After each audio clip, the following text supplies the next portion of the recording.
La première étape, c'est la torréfaction du cacao avec un torréfacteur qui va être à 149 en air. D'accord. On va envoyer le cacao. Allez, on y va.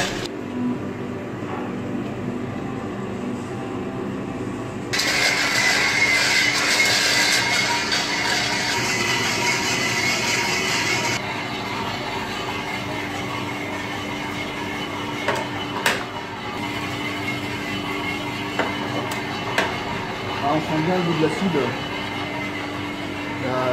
le goût du vinaigre, l'acidité du chocolat, des fèves de cacao qui commencent à partir, à s'évaporer.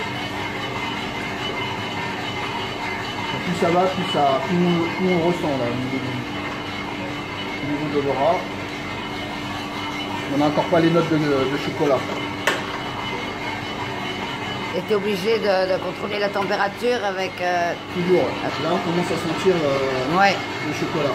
Vraiment, ouais. Ah là, ça sent vraiment le chocolat. Alors là, les petits cracks, c'est le début de la torréfaction. On va se combien de temps? 10 minutes 2 minutes 53, 2 minutes. presque 3 minutes. Alors, voilà, je vais sortir.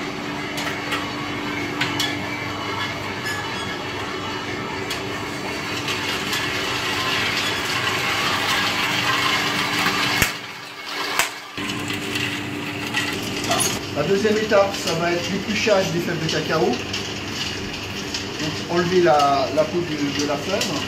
Ah, sur chaque fève? Alors, donc ça se fait comme ça, soit à la main, mais on a une machine pour ça. D'accord, ouais. Ensuite, c'est le broyage. Une fois les fèves torréfiées, on n'est pas dans cette machine-là. Donc là, je mets le gruet. Ouais. Ok. Et là, elles vont être broyées, ça va faire la pâte de cacao. Là, il va sortir tout à l'heure de la pâte de cacao, mais il va attendre.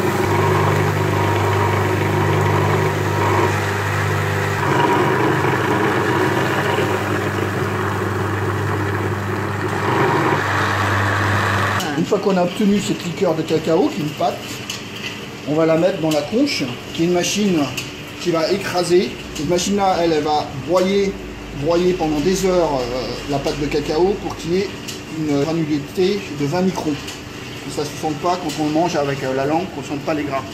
Combien d'heures hein?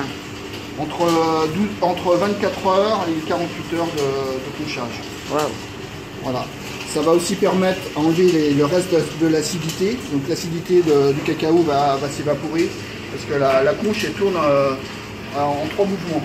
Donc elle tourne comme ça, mais elle brasse aussi le chocolat en hauteur et en descendant. Donc, et également les arômes du cacao, c'est là qu'ils vont aussi commencer à bien se révéler. C'est pour ça qu'il faut un conchage assez long pour pouvoir arriver à voir ça. Alors tout dépend des fèves de cacao. Il y a des fèves de cacao où on va concher moins. Tout dépend de ce qu'on veut obtenir, et tout dépend de l'acidité aussi de la fève de cacao. Tout ça, c'est une alchimie contrôlée. Entre la torréfaction et le conchage. C'est les deux étapes du cacao qui sont importantes. Et les fèves que tu mets au départ, elles sont de différentes origines? Alors elles sont de différents pays et surtout de différentes plantations. Donc là, on contrôle la plantation, on contrôle la torréfaction, on contrôle ce qu'on met dans le chocolat. Donc pas d'isicine de soja, pas de matière grasse, hors que le beurre de cacao. Alors nous, ce qu'on essaye de faire, c'est surtout des tablettes de chocolat avec 100 de beurre de cacao rajouté. Parce que dans la fève, il y a à peu près naturellement entre 40 et 50% de beurre de cacao. Donc là, on arrive à avoir un cacao d'une excellente qualité, des tablettes de chocolat qui font un goût complètement incroyable.